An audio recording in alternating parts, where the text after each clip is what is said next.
আল্লাহ ছাড় দিয়েছে, ছেড়ে দেয়নি। আমেরিকাকেও আল্লাহ ছাড় দিয়েছিল, পৃথিবী জুড়ে অত্যাচার করেছে, দুনিয়ার বেগুনা বাচ্চাগুলোকে মেরেছে, প্যালেস্টাইনের উপর অত্যাচার করেছে।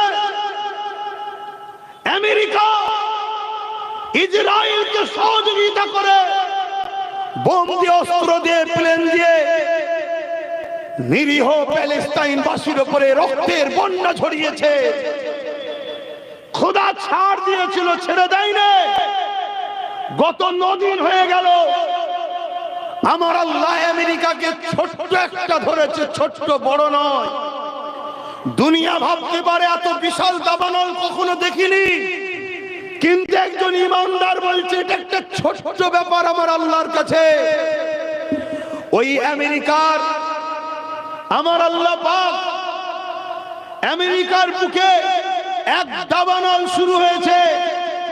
লস অ্যাঞ্জেলস বলে একটা শহর আছে, যেখানে সব ভিআইপিরা থাকে, কোটিপতিরা থাকে, তাদের কোটিপতি, শিল্পপতি, গায়ক গায়িকা সব থাকে। আমার আল্লাহ সেই শহরকে তাবাহ করে দিচ্ছে আগুন দিয়ে। হাজারো চেষ্টা করছে পানি দিয়ে বন্ধ করার। 100 স্পিডে হাওয়া চলছে আর আগুন চলছে, হাওয়া চলছে, আগুন চলছে। পানি শেষ হয়ে গেছে, আগুন এখনো বন্ধ হয়নি।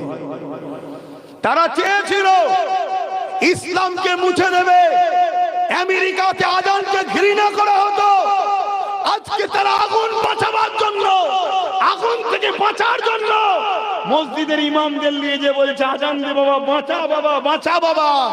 এখন সেখানে সরকারি ভাবে আজান দিওয়াচ্ছে, জোরে বলুন সুবহানাল্লাহ। এখন সেখানে সরকারি ভাবে আজান দিওয়াচ্ছে, জোরে বলুন সুবহানাল্লাহ। আরো জোরে বলুন সুবহানাল্লাহ। আল্লাহ, আমার দেশেও মাঝে মাঝে শুনি কিছু মানবরূপী কুকুররা মাঝে মাঝে বলে আজানে নাকি অসুবিধে হয়।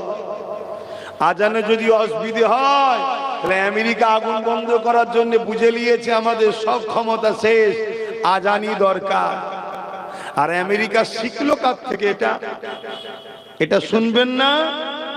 আজ থেকে বছর 3-4 আগে ব্রাজিল বলে একটা দেশ আছে, ওই দেশের অ্যামাজন জঙ্গলে আগুন ধরেছিল। যে আগুনেতে অ্যামাজন জঙ্গল বিরাট ভয়ানক একটা দাবানল দেখা দিল। আশপাশের পড়োশি দেশ এবং ব্রাজিল সহ সবাই পানি দিচ্ছে, হেলিকপ্টার করে, ফ্লাইট করে পানি দিচ্ছে। জঙ্গলের আগুন বন্ধ তো দূরের কথা, পানি যেন পেট্রোলের মতো কাজ হচ্ছে, আগুন আরো বেড়ে যাচ্ছে। তখন ব্রাজিলের সরকার যারা মসজিদ ব্যান করেছিল, আজানকে ব্যান করেছিল, তারা গিয়ে মসজিদ যে কটা খোলা ছিল ওই মসজিদের ইমামদের কাছে গিয়ে করজোরে হাত জোর করে বলছে সব চেষ্টা ফেল, তোমরা একটু দেখো। মসজিদের ইমামরা গেলেন, 2 রাকাত নফল নামাজ পড়লেন। নামাজ পড়ার পরে আল্লাহ শাহী দরবারে হাত তুলে দোয়া করতে লাগলেন, আজান দিতে লাগলেন।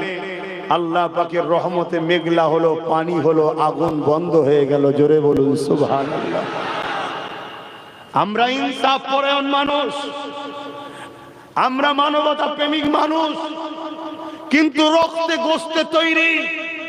প্যালেস্টাইনে সেই বাচ্চাদের কান্না, প্যালেস্টাইনে সেই মায়েদের আর্তনাদ, প্যালেস্টাইনে সেই বেগুনা বাচ্চাদের চিৎকার আজকে আমাকে বুঝাচ্ছে, বাধ্য করছে। আমেরিকায় যারা আজান দিচ্ছে, আমার মনে হয় এদের আজান আজকে কাজে লাগবে না, কারণ আল্লাহ যখন ধরেছে এর একটা শেষ দেখে ছাড়বে, এটা আমার ঈমান গাওয়া দিচ্ছে।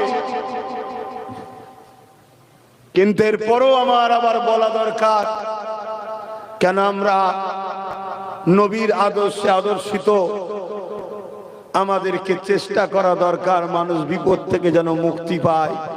কিন্তু আবার এটাও মনে হয় মানব রূপী যদি পশু হয় তার মরারও দরকার আছে। কি গো ভুল বলছি?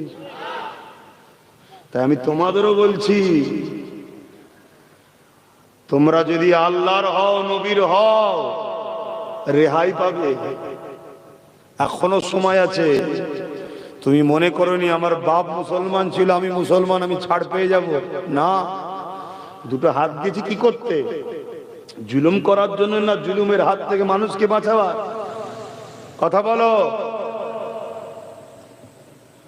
আসো, সংগ্রাম করো, ঐক্যবদ্ধ হও, সংগঠিত হও, অন্যায়ের বিরুদ্ধে রুখে দাঁড়াও। অন্যায়কারীদের কাছে যদি বুলেটের গুলি থাকে, সেনাকে পেতে দাও। মারো গুলি, 500 মারো, 5000 মারো, 5 লাখ মারো। যত মারবে তত সংখ্যা বাড়বে। একদিন তোমাকে মিটবে। তোমাকে মিটিয়ে দিয়ে এই সমাজে শান্তি প্রতিষ্ঠিত আমরা করব। এই অঙ্গীকারবদ্ধ আমাদের হতে হবে। ঠিক না বেটি? তবেই তো মুসলমান। এই সমাজের এতিম যেন না কাঁদে, এই সমাজের বিধবার উপরে জুলুম যেন না হয়, এই সমাজের ক্ষুধার্ত মানুষ যেন খানা পায়, এই সমাজের হিন্দু হোক, আদিবাসী হোক, সাঁওতাল হোক, মানুষ মানুষে মিলেমিশে থাকবে। কোন মানুষের উপরে অত্যাচার যেন না হয়, এই নিরাপত্তার ব্যবস্থা করার নাম তো ইসলাম। শুধু মসজিদে গিয়ে নামাজ পড়ার নাম ইসলাম? মানুষের নিরাপত্তা তৈরি করার নাম ইসলাম না? ইসলাম না। আসো যুবকরা, ভাবো, তুমি আজকে বিক্রি হয়ে যাবে, খরিদ হয়ে যাবে। তুমি ভাবছো আমার তো ভালোই চলছে, তোমার আখিরাত নাই। আর তোমার পরের জেনারেশন, তোমার ছেলেটার ভবিষ্যৎ কি হবে তুমি একবার ভেবে দেখেছো? হ্যাঁ, তোমার ছেলেটার কি হবে ভাবছো?